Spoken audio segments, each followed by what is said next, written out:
Paris Olympic से इस वक्त की सबसे बड़ी खबर सामने आई है। विनेश फोगाट अयोग्य घोषित। ज्यादा वजन की वजह से अयोग्य घोषित हुई है। फाइनल से पहले विनेश फोगाट को झटका लगा है। इस वक्त की बड़ी खबर आपको बता रहे हैं। हालांकि गोल्ड मेडल की यहां पर पूरी तैयारी कह सकते हैं की हुई थी और सबकी निगाहें विनेश फोगाट पर लगी हुई थी, लेकिन फाइनल से पहले अब बताया जा रहा है कि ज्यादा वजन होने के चलते उन्हें डिस्क्वालीफाई एक तरीके से किया जा रहा है, अयोग्य घोषित किया जा रहा है। इस वक्त की बड़ी खबर हम आपको बता रहे हैं। वजन की वजह से अयोग्य विनेश फोगाट को किया गया है। ये बड़ी खबर है। सबकी निगाहें विनेश फोगाट पर लगी हुई थी। पेरिस ओलंपिक से ये जुड़ी फोगाट का वजन ज्यादा होने की वजह से उन्हें अयोग्य घोषित किया गया है।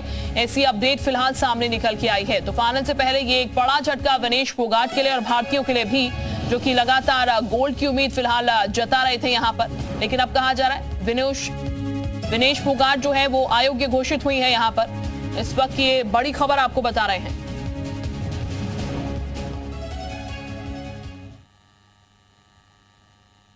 गाँव में चरखी दादरी के वहां पर बहुत बड़ी तैयारी की गई थी। आज के फाइनल मुकाबले के लिए रात को 11 बजे के करीब होना था और पूरे देश की निगाहें इस मुकाबले पर लगी थी और वो इस तरीके से उनका सपना टूटेगा। देखिए, रियो ओलंपिक में भी उनकी किस्मत ऐसी रही थी कि वो क्वार्टर फाइनल में जब बहुत अच्छा खेल रही थी तो उनको चोट लग गई और उनको बाहर होना पड़ा।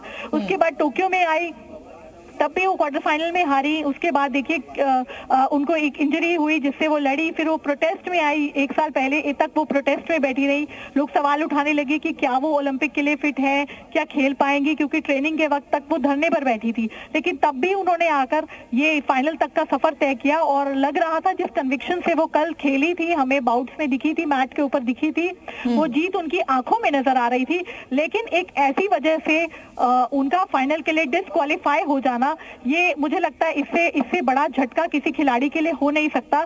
और ये विनेश के लिए, विनेश शुरुआत से ही जितने भी जो भारतीय खिलाड़ी हैं अपना 100% देने की कोशिश करते हैं, लेकिन इस तरह की अगर बात सामने आती है, सिर्फ 100 ग्राम ज्यादा वेट होने से कोई अगर अयोग्य घोषित किया जाता है तो ये बहुत डिसअपॉइंटिंग है।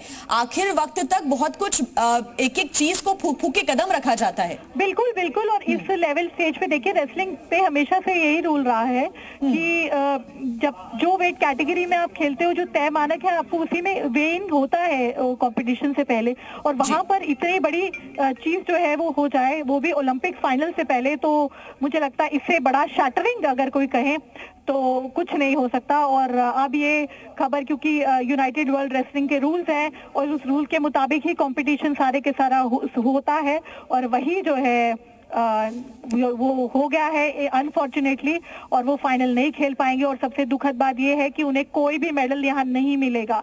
मतलब जो हमारी उम्मीद थी कि या सिल्वर या फिर गोल्ड होगा, लेकिन अब विनेश को कोई मेडल नहीं मिलेगा और वो पेरिस से खाली हाथ लौट कर आएंगी। ये बहुत बड़ा झटका है। ये रूल के हिसाब से, किरण, आप दर्शकों को भी एक बार बताएं कि रूल्स के हिसाब से अगर अभी उनका 100 ग्राम, क्योंकि 100 ग्राम बहुत फ्लक्चुएट करता है जो वजन है, इसके पहले के जो उन्होंने जीते, तो सिल्वर भी उनको नहीं मिलेगा अब जो मेडल वो जीती? जी नहीं, वो नहीं मिलेगा, क्योंकि जो रूल के मुताबिक सिर्फ 50 किलो की जो खिलाड़ी होंगी वही ये कंपटीशन खेल सकती है।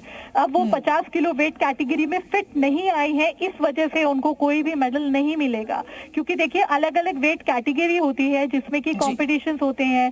जैसे पहले 53 किलो में वो खेला करती थी, यानी 53 किलो में वही खिलाड़ी खेलेंगे जो एग्जैक्ट 53 केजीज के होंगे।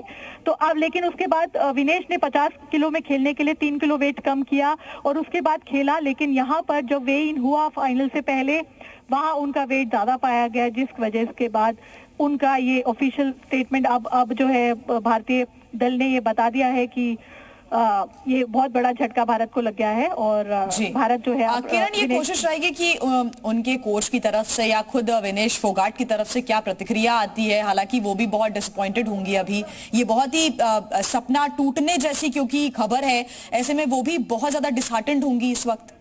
बिल्कुल, मैंने आपको कहा कि विनेश को जो भी लोग जानते हैं, जिनकी विनेश से बात हुई है, वो सब जानते हैं कि विनेश इस मेडल के लिए कितनी जुनून था उनके अंदर।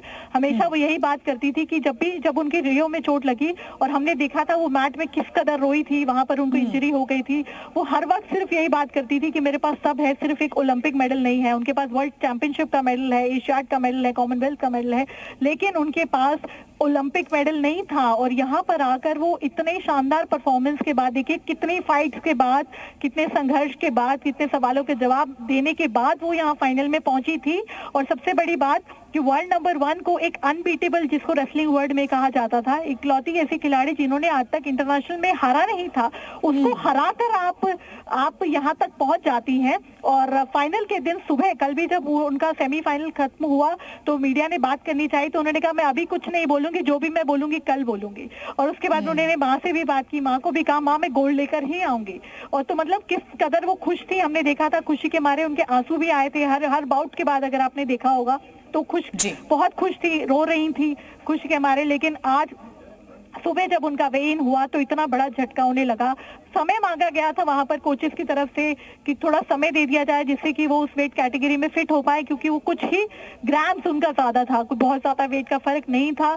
लेकिन क्योंकि ये हम जानते हैं कि रूल्स के मुताबिक जो स्ट्रिक्ट रूल्स होते हैं, क्योंकि ओलंपिक्स है, यहाँ पर आप जरा सी भी गलती या चूक करेंगे तो फिर उसका खामियाजा आपको भुगतना पड़ेगा। बट देन यही सच है और ये बहुत बड़ा। लेकिन अब ये मुकाबला मुझे लगता है कि ओपोनेंट्स के लिए तो आसान हो जाएगा, क्योंकि बहुत ही अच्छी टक्कर दे रही थी, क्योंकि रेसलर हैं विनेश फोगाट और बहुत ही कड़ा मुकाबला वो दे रही थी। अब उनके ओपोनेंट्स के लिए थोड़ा आसान जरूर हो जाएगा ये। जी बिल्कुल बिल्कुल। देखिए स्पेशली जो गोल्ड मेडल के लिए जिन्होंने लड़ना था, उनके साथ अमेरिका की रेसलर थी। और सबसे बड़ी हैरानी की बात ये भी है कि कल जब उनकी बाउट्स हुई हैं, कल उनका प्री क्वार्टर हुआ है, क्वार्टर हुआ है, सेमी हुआ है, तब वो उस वेट कैटेगरी के अंदर थी, 50 वेट कैटेगरी के अंदर थी। लेकिन रातों रात जब आज सुबह वेट कराया गया तो वो कुछ ग्राम देखिए ओवरवेट निकला। रात भर हमें जो अब जानकारी मिल रही है, रात भर उनके साथ कोचेस इसमें काम करते रहे कि किसी तरह जब सुबह वे इन हो तब तक वो विद इन वेट कैटेगरी आ पाए। लेकिन अनफॉर्चुनेटली ऐसा नहीं हो पाया। और मैं कहूंगी ना सिर्फ विनेश का, पूरे देश का सपना और दिल यहाँ पर सुबह टूट गया है। और ऐसे खबर की एक्सपेक्टेशन किसी ने नहीं की थी। सब तैयारी कर रहे थे कि आज हम गोल्ड सेलिब्रेट करेंगे, कि जब रात होगी, दिन खत्म होगा तो भारत के हाथ में पेरिस ओलंपिक का अपना पहला गोल्ड मेडल होगा। लेकिन अनफॉर्चुनेटली अब सब कुछ बदल गया है और अब एक भी मेडल विनेश को यहाँ नहीं मिलेगा। बिल्कुल, और प्रतिक्रियाओं का भी इंतजार रहेगा कि खुद विनेश की तरफ से क्या प्रतिक्रिया आती है, उनके परिवार की तरफ से क्या प्रतिक्रिया आती है। लेकिन किरण, कल से ही सोशल मीडिया पर उनके फैंस लगातार आज के दिन का इंतजार कर रहे थे। सुबह से मैं देख रही थी कि चाहे वो सोशल मीडिया प्लेटफॉर्म एक्स हो या फिर इंस्टाग्राम, हर जगह हैशटैग विनेश फोगाट ही ट्रेंड कर रही थी। और पूर्व रेसलिंग कोच हमारे साथ जुड़ गए हैं, कृपाशंकर जी। बहुत स्वागत है जी न्यूज पर आपका। इस खबर को आप कैसे देखते हैं? बहुत ही दिल। तो फिलहाल बता दें आपको, निराशाजनक भारत के लिए, क्योंकि भारत जो है वो उम्मीद लगाए हुए था कि यहाँ पर सिल्वर गोल्ड मेडल जो है वो हाथ लगेगा। लेकिन फिलहाल जिस तरीके की खबर सामने निकल के आई है, मात्र 100 ग्राम वजन ज्यादा होने की वजह से आयोग ने जो है घोषित कर दिया गया है विनेश फोगाट को। उसके चलते यहाँ पर काफी निराशा भारतीयों के लिए है। तो पेरिस ओलंपिक से जुड़ी ये बड़ी खबर हम आपको बता रहे हैं। विनेश फोगाट अयोग्य घोषित हो चुकी हैं ज्यादा वजन होने की वजह से। और ज्यादा वजन बहुत ज्यादा नहीं है, मात्र 100 ग्राम वजन का फर्क यहाँ पर है, जिसके चलते उन्हें अयोग्य फिलहाल घोषित कर दिया गया। जाहिर तो विनेश जो है वो खुद काफी ज्यादा निराश इस वक्त होंगी इस फैसले के बाद। और तमाम जो देखने वाले दर्शक है, तमाम जो भारतीय हैं जिनकी उम्मीदें विनेश फोगाट से जुड़ी हुई थी कि एक सिल्वर या फिर गोल्ड जो है वो भारत के नाम शान तक हो जाएगा, अब वो नहीं हो पाएगा, क्योंकि वजन जो है वो 100 ग्राम ज्यादा बताया गया विनेश फोगाट का। और इसीलिए उन्हें अयोग्य घोषित कर दिया गया पेरिस ओलंपिक में।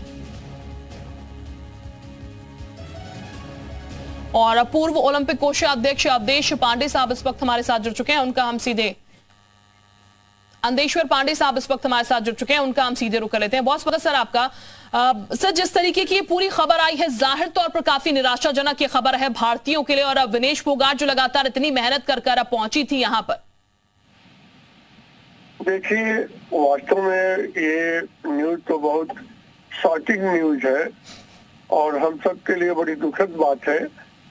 अब ये अंतर्राष्ट्रीय स्तर पर जो नियम कानून है वो बड़े सख्त होते हैं और सबकी कोचेज और उनके फिजियो और डॉक्टर, खुद खिलाड़ी को इस बात पर चैतन्य रहना पड़ता है कि कहीं कोई चूक न हो जाए जी। अब मुझे नहीं मालूम कि क्या हुआ है क्या नहीं हुआ है, लेकिन अगर कुछ ऐसा होता है तो वो ये बहुत दुखद घटना है और इस पर आप क्या प्रतिक्रिया दें। प्रतिक्रिया यही है कि ये भारत के लिए दुर्भाग्य है जो हम रेसलिंग में इतने साल बाद मेडल की उम्मीद करते थे और ज्यादातर उम्मीद था कि गोल्ड मेडल आएगा, तो ये बहुत दुखद घटना होगी। बिल्कुल, जाहिर तौर पर हर एक भारतीय के लिए काफी निराशाजनक। नहीं कर सकता कि क्या होगा क्योंकि मुझे नहीं मालूम, आपके द्वारा न्यूज मिली है जी। लेकिन ऐसा होता है तो ये दुखद होता है। प्रार्थना यही करते हैं कि जो भी अधिकारी हैं वो प्रोटेस्ट अंतर्राष्ट्रीय रेसलिंग फेडरेशन के सामने करेंगे और उम्मीद है कि कोई अगर हल निकलता है तो पूरी और कोशिश करेंगे। बिल्कुल आनंदेश्वर जी, जिस तरीके के पूरे नॉर्म्स बने हुए हैं पेरिस ओलंपिक में, क्योंकि अपने अपने नॉर्म्स से उन्हीं नॉर्म्स के हिसाब से चीजें की जाती हैं, मात्र 100 ग्राम वजन यहाँ पर ज्यादा है, तो क्या ऐसे समय अवधि थोड़ी दी जा सकती है? ऐसा भी कुछ हो सकता है क्योंकि जी उसमें ये 10 ग्राम भी अगर बड़ा है तो बड़ा है, वो तो नार बने हुए हैं, इसका कोई छूट और रिवेट नहीं मिलता, जो भी होता है। तो अब वो अंतर्राष्ट्रीय फेडरेशन के बने हुए हैं, कोई कुछ भी कर सकता है। तो ये कहना कि 100 ग्राम है, 10 ग्राम है, 5 ग्राम है, तो हर इसीलिए सब वजन करने से पहले सब वेट लेते हैं, वजन करने से दौड़ के अपना वेट घटाते हैं, सब कुछ करते हैं, उसके बाद तब वजन करने जाते हैं। अब क्या हुआ? बिल्कुल, यानी कि समय वो जो था कह सकते हैं आनंदेश्वर जी, वो समय फिलहाल निकल चुका है। बहुत शुक्रिया आपका हमारे साथ जुड़ने के लिए। और फिलहाल एक छोटे से